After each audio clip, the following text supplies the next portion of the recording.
அகமதாபாத் விமான விபத்தில் தப்பியவர் இன்னும் அந்த பெருந்துயரத்திலிருந்து மீள முடியாமல் தவித்து வருகிறார். தற்போது அவருக்கு மனநல சிகிச்சை அளிக்கப்பட்டு வருகிறது. கடந்த ஜூன் 12ஆம் தேதி குஜராத் மாநிலம் அகமதாபாத்திலிருந்து லண்டன் புறப்பட்ட ஏர் இந்தியா விமானம் சில வினாடிகளில் கீழே விழுந்து நொறுங்கியது.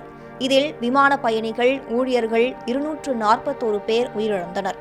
அத்துடன் விமானம் மருத்துவக் கல்லூரி விடுதி மீது விழுந்ததில் அங்கிருந்த முதுகலை மாணவர்கள் உட்பட 19 பேர் இறந்தனர். நாட்டையே பெரும் துயரத்தில் ஆழ்த்திய இந்த விமான விபத்தில் 11A இருக்கையில் பயணித்த விஸ்வாஸ் குமார் ரமேஷ் என்ற பயணி மட்டும் நல்வாய்ப்பாக உயிர் தப்பினார். அவருடைய சகோதரர் விமான விபத்தில் உயிரிழந்தார். விபத்தில் காயமடைந்த விஸ்வாஸ் அகமதாபாத் மருத்துவமனையில் சிகிச்சை பெற்ற நிலையில் அவரை பிரதமர் மோடி சந்தித்து ஆறுதல் கூறினார்.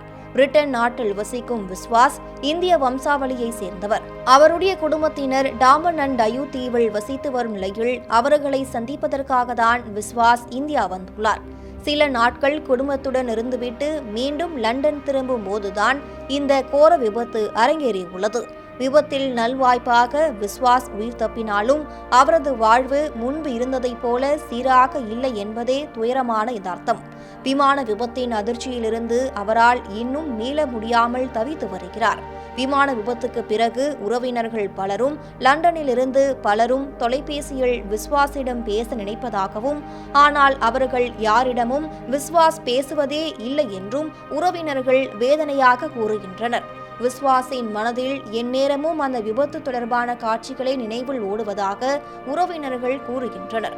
விமான விபத்தில் இருந்து தப்பியது, அவரது சகோதரர் உயிரிழந்தது, விபத்து நடந்த இடத்தில் அவர் கண்ட காட்சிகள், மரண ஓலங்கள், எரிந்த சடலங்கள் என பலவும் விஸ்வாஸை பெரிதாக பாதித்துள்ளது.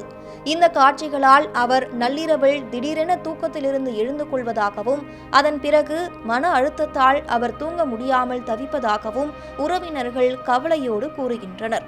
விஸ்வாஸின் நிலைமையை பொறுத்து பார்த்த உறவினர்கள் வேறு வழியில்லாமல் அவரை கடந்த 2 நாட்களுக்கு முன்பு மனநல மருத்துவரிடம் அழைத்து சென்றிருக்கிறார்கள். சகோதரர் உயிரிழந்த சோகத்திலிருந்து அவரால் மீளவே முடியவில்லை என்றும், அந்த அதிர்ச்சியிலிருந்து அவரை எப்படியாவது மீட்டு வர வேண்டும் என்றுதான் முயற்சிக்கிறோம் என்றும் உறவினர்கள் நம்பிக்கையோடு சொல்கின்றனர்.